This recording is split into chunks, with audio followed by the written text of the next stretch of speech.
With some old school 70s music in the background, I welcome you to What I Ate in Chicago. And I promise you, we're covering everything from classic American soul food to modern twists and hip restaurants. The moment I have been waiting for is behind me, there. So very, very soon I will try the famous Chicago deep dish pizza. It's Chicago's most famous pizza. So Giordano's, everyone told me, is the must-have pizza. So the moment is very close. So here we are. It's massive, and I don't actually think you could eat this with your hands. No, you definitely cannot.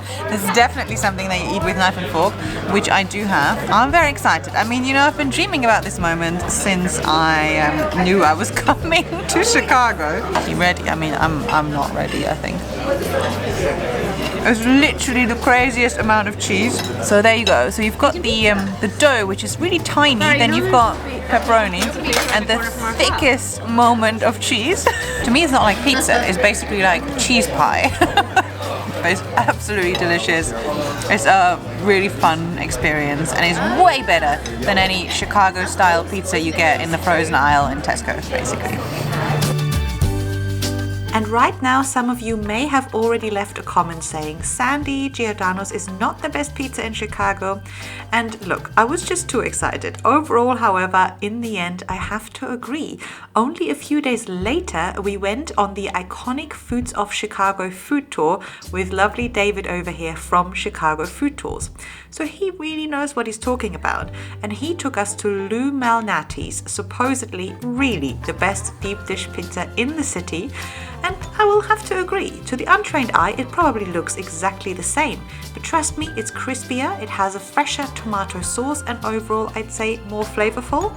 Plus they had Shaq's shorts there, which I thought was cool, but don't get me wrong, both pizzas were fantastic in my opinion.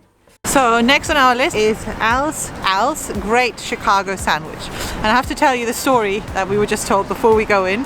Basically, initially the sandwich shop was not actually there to sell sandwiches. It was there to pretend to sell sandwiches in the front so that they could have a gambling operation in the back and make money that way. But then actually the sandwiches were selling so well because they were so good, and then they sort of didn't need to have the gambling operation in the back anymore, and Al became successful and famous. And now we're gonna taste the ex-gambling sandwiches. And in the shop I found it hard to find the correct words, but now at home I can tell you it was soggy gravy dipped bread, soggy in the best way possible, extremely thinly sliced salty beef, a kick from the relish, a delicious hint of sweetness from the pickles, and it was really everything you would want from a sandwich like this. I don't think I finished the whole one, but that didn't matter. It was an experience and is definitely one for meat lovers, which I obviously normally am not. So I was probably a bit hesitant, but as you know, when I travel, I try everything, and it was worth it. On our next stop of the tour, David made us eat the OG Chicago-style hot dog at Portillo's. Looks cool, right? Now, I apologize in advance if I get it wrong, but I believe to remember that the original hot dog is made with a steamed poppy seed bun, all beef sausage, mustard, pickle relish, dill pickle spear, sport peppers, onion, and most importantly, no ketchup. Why? Because all the ingredients together that I just listed actually kind of make up the sweetness of the ketchup, which 100% works, and we all agreed. It's so good. It's very good. I would order 10 out of 10 would order again. I actually really love it. 10 out of 10. And now it's about time to sit down and show you one of my favorite restaurant experiences from the trip. And for that, for the first one, we traveled to Chicago's Lincoln Park neighborhood. Welcome to Summer House Santa Monica. And I have to say, this place feels very post-spinning, you know? We all feel like, you know, we just kind of hit the LA lifestyle and just went to a spinning class, even though we didn't. And even though it's literally minus 1 degree outside. But we're going to live the California life for an hour. And and it was really fun. The cocktail menu had me in stitches, as you can see here, and well, the cocktails were obviously great and refreshing too. The menu itself had something for everyone, from healthy to slightly less healthy, and everything was pretty delicious. Antonia had a meatball the size of my fist, and I had a salad, which was... Okay, salmon, charred corn, quinoa, taco crisps. It is a texture explosion, which makes a salad super exciting.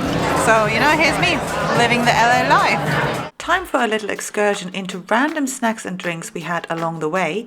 Sweet Mandy B's chocolate brownie, definitely 9 out of 10.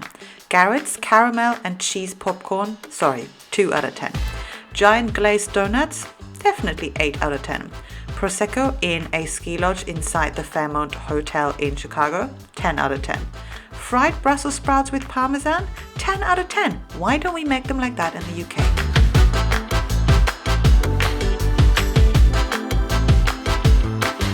Okay, hello everybody, so here we are. We are here at a Mediterranean restaurant called ABBA, I believe. We were just all talking ABBA or ABBA, ABA.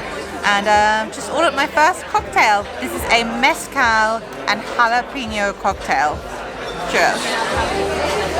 Okay, they're not joking with the mezcal, yeah? You can properly taste it. It's very intense. This is how I like it.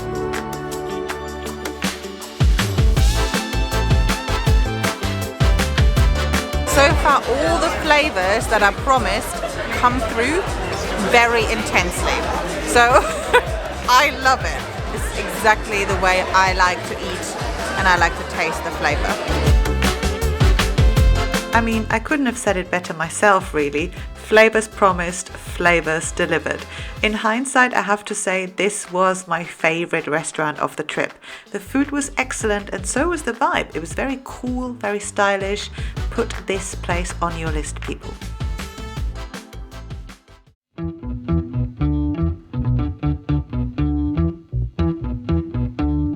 Welcome to Big Star Wrigley, everybody. It's a place that is very loud, I hope you can hear me. Known for Mexican food, bourbon, margaritas, opposite the Cubs Stadium. So we're getting the American football vibes here right now. Is it American football, right? Cubs? I think so. Yeah. Yes. Cheers. I'm getting my cocktail in a minute. But yeah, we have nachos to start off with, so let's do this. Okay, cheers to Mexican food and to Chicago. Yeah, very strong, very nice. This is a mezcal old fashioned that I ordered.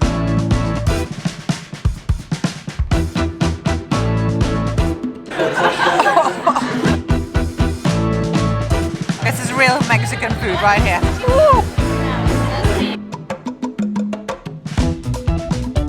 The editing here definitely makes it look more spicy than it actually was, so don't worry. I really loved it, and I have to say what I maybe loved even more was the feeling this place gave me. I almost felt like a local, and that feeling really is priceless. Afterwards, we took a walk around the neighborhood, met some Cubs fans, and headed off to new adventures.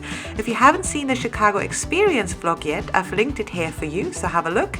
And I definitely recommend Chicago overall. I recommend it for the food as well as the experiences. I loved it. I need to come back. I feel like I have seen nothing yet.